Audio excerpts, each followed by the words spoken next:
నూతన బాధ్యతలు చేపట్టిన సందర్భంగా ఆయన మాట్లాడుతూ ప్రజలకు ఎల్లప్పుడూ అందుబాటులో ఉండి పనిచేస్తామని అన్నారు. శాంతి భద్రతల విషయంలో జాగ్రత్త వహిస్తామని అన్నారు. చట్టపరంగా ప్రజలకు ఎటువంటి న్యాయం కావాలన్నా చేస్తామన్నారు.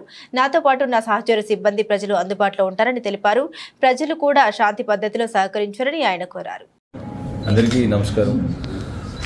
నేను ఎస్పీ కె నారాయణ రెడ్డి ఈరోజు వికారాబాద్ ఎస్పీగా ఛార్జ్ తీసుకోవడం జరిగింది. సో తప్పకుండా పోలీస్ ప్రయారిటీలో ఫస్ట్ మనకు శాంతి భద్రతలు కాపాడడం అండ్ మనం క్లోజ్గా మానిటర్ చేయడం ప్రతి ఒక్క విషయం కూడా.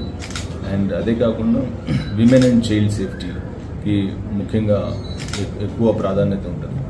అదే కాకుండా అఫెన్సెస్ మనకు ప్రాపర్టీ అఫెన్సెస్ కావచ్చు, లేకపోతే అఫెన్సెస్ అగెన్స్ట్ పీపుల్ అంటే బాడీలీ అఫెన్సెస్ కావచ్చు, వాటి మీద కూడా ఎక్కువగా క్లోజ్గా మానిటర్ చేయడం జరుగుతుంది. అండ్ ప్రతి ఒక్కరు కూడా ఆల్ ఆఫీసర్స్ ఎప్పటికీ 24 hours 24/7 ప్రజలు ఎప్పుడు కాల్ చేసినా కూడా వాళ్ళ దగ్గరికి మనం ఇమీడియట్గా 100 డైల్ ద్వారా రీచ్ అయ్యి వాళ్ళ యొక్క సమస్యలు తీర్చడం.